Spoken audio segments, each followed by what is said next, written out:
Olá, tudo bem com vocês? Meu nome é Patrícia, sou enfermeira da Unimed Federação do Paraná, trabalho com a qualificação da rede prestadora e hoje vamos falar um pouquinho sobre o protocolo de segurança do paciente. Sobre o protocolo de identificação do paciente. Esse protocolo é um dos protocolos instituído na RDC 36 de 2013, que traz algumas ações voltadas para a segurança do paciente. Dentre esses protocolos, há outros que podem ser aplicados na instituição e que devem ser realizados para garantir a segurança do paciente. Essa resolução exclui do seu escopo os consultórios individualizados, os laboratórios clínicos e os serviços móveis e de atenção domiciliar. Porém, muitas das ações instituídas nessa RDC pode ser executada nesses serviços como uma boa prática. Aqui estão os protocolos de segurança do paciente. Em primeiro lugar, temos a identificação do paciente, que vamos abordar hoje um pouquinho. Depois temos a comunicação efetiva entre os profissionais, a administração segura dos medicamentos, protocolo de cirurgia segura, higienização das mãos, risco de queda e lesão por pressão. Vamos falar então hoje do protocolo de identificação do paciente. Qual que é o objetivo? Qual que é a finalidade desse protocolo? A finalidade desse protocolo é garantir a correta identificação do paciente a fim de reduzir a ocorrência de incidente. O processo de identificação do paciente assegura que o cuidado seja prestado à pessoa para a qual se destina. Ou seja, independente do serviço que você trabalha hoje, seja clínica, seja hospital, seja laboratório, o processo de identificação começa no primeiro contato que temos com o paciente, lá na recepção, fazendo o cadastro desse paciente, na recepção de um hospital, colocando a pulseirinha de identificação, que vai garantir que todas as fases do cuidado desse paciente seja realizado corretamente, que seja realizado para a pessoa certa. Por que esse processo ele é tão importante? Ele é importante porque ele evita erros de medicamentos, erro de medicação, de dispensação. Então, eu vou fazer o medicamento para o paciente certo, na hora certa. Erros durante a transfusão de hemocomponente. A questão das transfusões começa desde a amostra, desde a coleta da amostra, a identificação correta. Eu vou fazer todo o processo no paciente correto, vou dispensar a bolsa de hemocomponente correta e administrar corretamente no paciente. Esse processo é importante também para que não tenha erros de diagnósticos, erros de tratamento, erros na emissão de um laudo, na entrega do laudo para o paciente, procedimentos cirúrgicos errados ou em local errado, entrega de bebês à família errada. Então, olha a importância de você identificar o bebê desde o seu nascimento, fazer a conferência com a mãe. Então, é muito importante esse processo de identificação do paciente em todas as fases do cuidado. E onde essas falhas podem acontecer?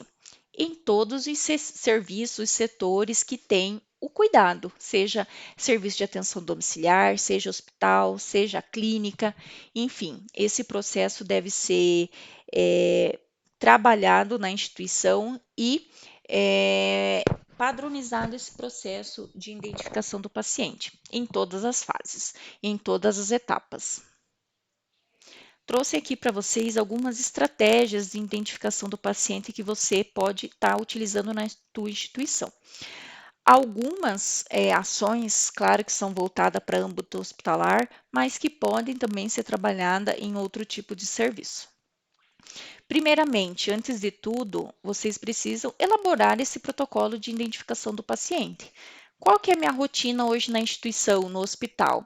É fazer essa colocação da pulseirinha na recepção, quem que coloca, quem que retira, quem que faz o cadastro do paciente, quais são as informações que eu preciso para garantir essa identificação correta.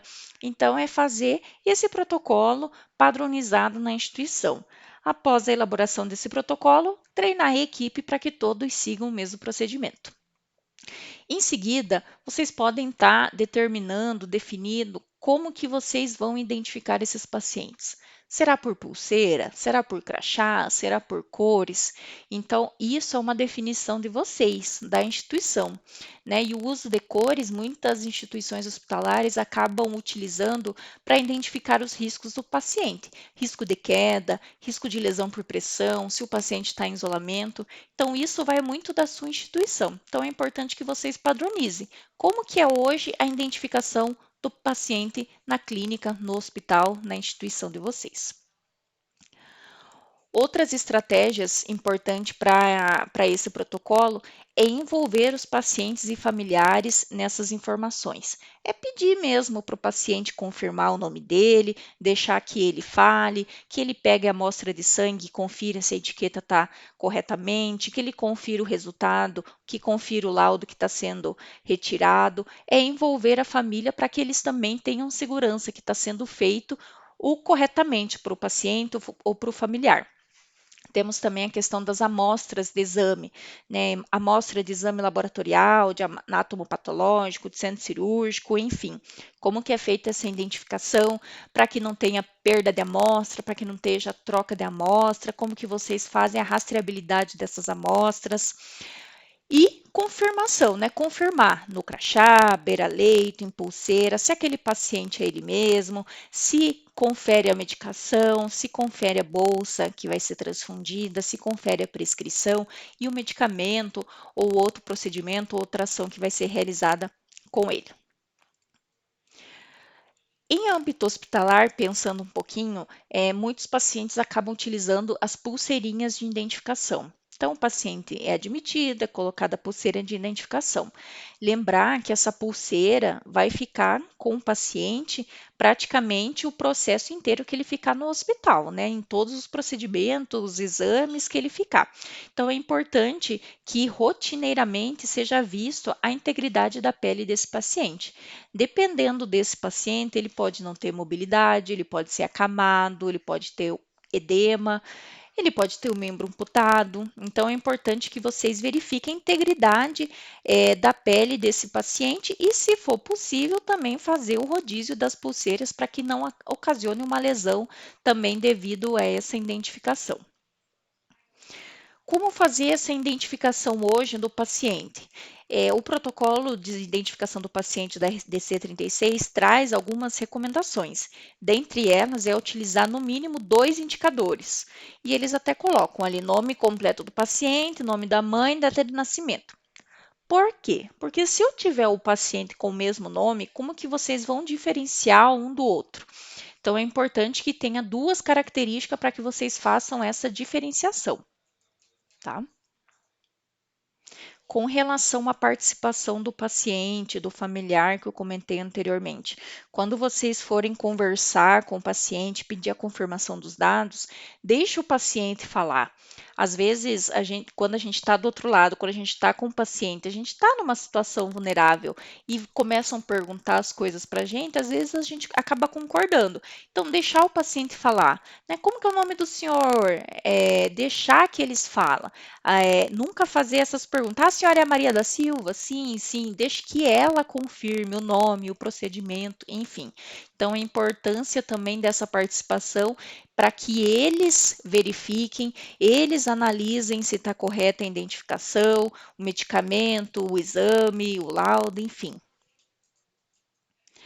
Outra questão também, claro que é mais em âmbito hospitalar, são os pacientes de UTI. Muitos pacientes, devido à mobilidade, eles acabam ficando com edema, muito inchado. Também tem pacientes amputados, presença de dispositivo, acesso periférico, paciente queimado. Como que vocês hoje na instituição vão trabalhar com esse tipo de paciente? Aonde que vai ser feita a identificação? Vai ser feita no outro membro? Vai ser feito no membros inferiores? Vai ser feito somente à beira-leito? Então, essa definição também precisa ser descrita no protocolo de identificação da instituição. E a confirmação da identificação do paciente, ela pode ser realizada em vários momentos, praticamente em todos, antes da administração de medicamentos, a administração de hemoderivados, coletas de materiais para exame, entrega de dieta, realização de procedimentos invasivos, entrega de laudos, enfim. todo o processo que o paciente vai passar na tua instituição, é importante que seja confirmado a identidade desse paciente para que seja correto e que não tenha nenhuma falha. Após implantar esse protocolo, treinar a equipe, instituir as ações, como que vai ser identificado esse paciente, é importante que tenha esse monitoramento para saber se esse protocolo está sendo executado na sua instituição, se todos estão trabalhando com o mesmo processo padronizado e se está sendo realizado com o pessoal lá na ponta, o pessoal da recepção e a enfermagem. E para a gente monitorar isso, temos alguns indicadores. Eu trouxe dois aqui para vocês, que também está na RDC 36, que é o primeiro, é o número de eventos adversos devido a falhas na identificação do paciente. Eventos adversos ou incidente. Eventos adversos, lembrar que é aquele que causa dano para o paciente. Então, houve dano para o paciente ou teve algum incidente relacionado à identificação do paciente, é importante monitorar para que através desse indicador vocês trabalhem com um plano de ação para que isso minimize, né? Como que eu vou mensurar isso? Através de falha de pulseira de identificação do paciente, falha de identificação à beira-leito, quantos laudos errados está sendo entregados, quantos cadastros incorretos está sendo realizado na clínica, enfim, tem vários exemplos que pode ser monitorado e em cima desses indicadores a gente trabalha para a melhoria dos processos. Outro indicador também é a proporção de pacientes com pulseiras padronizadas. É fazer aquela auditoria interna no seu setor. Fazer auditoria interna no hospital, na clínica, para avaliar. Será que todos os meus pacientes hoje estão com pulseira de identificação? Será que todos os meus pacientes estão com identificação à beira-leito? Então, fazer essa análise e depois dar um feedback para o setor avaliado. Né? O teu setor está 100% identificado, está 80%. E se não está identificado esse paciente, por quê? Aonde foi a falha do processo? Foi lá na recepção que não colocou? Foi no meio do processo que retirou a pulseira?